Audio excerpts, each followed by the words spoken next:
জয়, এসব সড়ক সংস্কারে কোন কোন উদ্যোগ নিচ্ছেন না সংশ্লিষ্টরা? সিটি কর্পোরেশনের কোনো উদ্যোগ আছে কিনা? আপনার কাছে এমন কোনো তথ্য থাকলে আমাদেরকে জানাবেন। ধন্যবাদ আপনাকে। যে সড়কটি আমরা দেখানোর চেষ্টা করছি চট্টগ্রাম সিটি কর্পোরেশন এলাকার গুরুত্বপূর্ণ একটি সড়ক, যেহেতু বন্দর হয়ে এই সড়কটি নিউ মার্কেট গিয়ে যুক্ত হয়েছে আরেকটি সড়কে। তো দেখতে পাচ্ছেন বন্দরের যে পরিবহনগুলো আছে মাঝিরঘাটে যেহেতু জাহাজ থেকে পণ্য খালাস হয়, সেই ভারী যানবাহনগুলো কিন্তু এই সড়ক দিয়ে যায়। আমরা দেখানোর চেষ্টা করছি এই সড়কটি দেখলে বুঝতে পারছেন চারিদিকে বড় বড় গর্ত হয়েছে দীর্ঘদিন ধরে। এমন অবস্থায় সিটি কর্পোরেশনের এখনও পর্যন্ত কোনো সুনজর পড়েনি। সিটি কর্পোরেশনের যে সড়কগুলো সংস্কার করার কথা বারবার বলা হচ্ছে, কিন্তু এই সড়কটি দেখা যাচ্ছে দীর্ঘদিন ধরে পড়ে আছে। এভাবে যানবাহন চলছে চরম ঝুঁকি নিয়ে। একটি গাড়ি যাচ্ছে দেখতে পাচ্ছেন, ভারী যানবাহন পণ্য নিয়ে যাচ্ছে, যেহেতু বন্দরের বিভিন্ন পণ্য কিন্তু এই সড়ক দিয়ে যায়। তো দেখতে পাচ্ছি কীভাবে ঝুঁকি নিয়ে গাড়িটি যাচ্ছে, তাহলে বুঝতে পারছে প্রতিনিয়ত দুর্ঘটনার সংখ্যা নিয়ে কিন্তু চালকরা গাড়ি চালাচ্ছেন। তারাও বারবার বলছেন দ্রুত সময়ের মধ্যে এই সড়কটি সংস্কার করা দরকার বলে তারা মনে করছেন। তবে এখানে সাধারণ মানুষ যারা আছেন, বাসিন্দারা যারা আছেন, পথচারী যারা আছেন, যাত্রী যারা আছেন, তারাই কিন্তু সবচেয়ে বড় ঝুঁকি বলে মনে করছেন।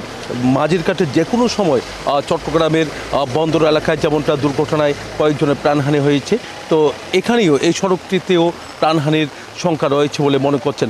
তো এই কারণে সিটি কর্পোরেশনের নজরে নেওয়ার জন্যে কিন্তু আমরা এখানে ছুটে এসেছি, সড়কটির অবস্থাটা দেখানোর জন্য এসেছি। দেখতে পাচ্ছে সড়কটির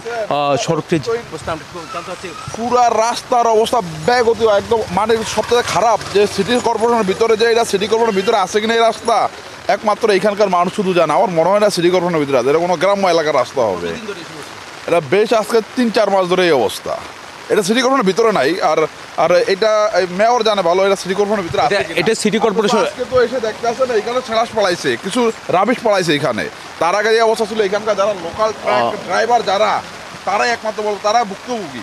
তো আমার প্রশ্ন হলো এখানে আসলে এই রাস্তাটা এত একটা বাণিজ্যিক একটা রাস্তা, এটা সবচাইতে ঘাট এলাকার এবং সবচাইতে সুদর্শন করার দরকার ছিল এই রাস্তাটা। তো আমার মনে হচ্ছে এটা সিটি কর্পোরেশনের ভিতরে না, আমাদের সাধারণ পাবলিকের মনে হচ্ছে এই রাস্তা সিটি কর্পোরেশনের ভিতরে পড়ে নাই। এটা সিটি কর্পোরেশন এলাকা, এটা সিটি কর্পোরেশনের সড়ক, সিটি কর্পোরেশন এলাকা। সিটির ভিতরে রাস্তা এত বেহাল হয় না। আমরা একটু দেখানোর চেষ্টা করছি, সড়কটি দেখলে আপনি বুঝতে পাচ্ছেন না সিটি কর্পোরেশনের নজরে পড়েছে। আমরা দেখতে পাচ্ছি সিটি কর্পোরেশন তারা কাজ শুরু করছে, দীর্ঘদিন ধরে এই সমস্যার মধ্যে আছে। তো আরেকটু সড়কটা দেখানোর চেষ্টা করছি। দেখতে পাচ্ছেন চারিদিকে কিন্তু আসলে বড় বড় গর্ত। তো সিটি কর্পোরেশনের সাথে আমরা কথা,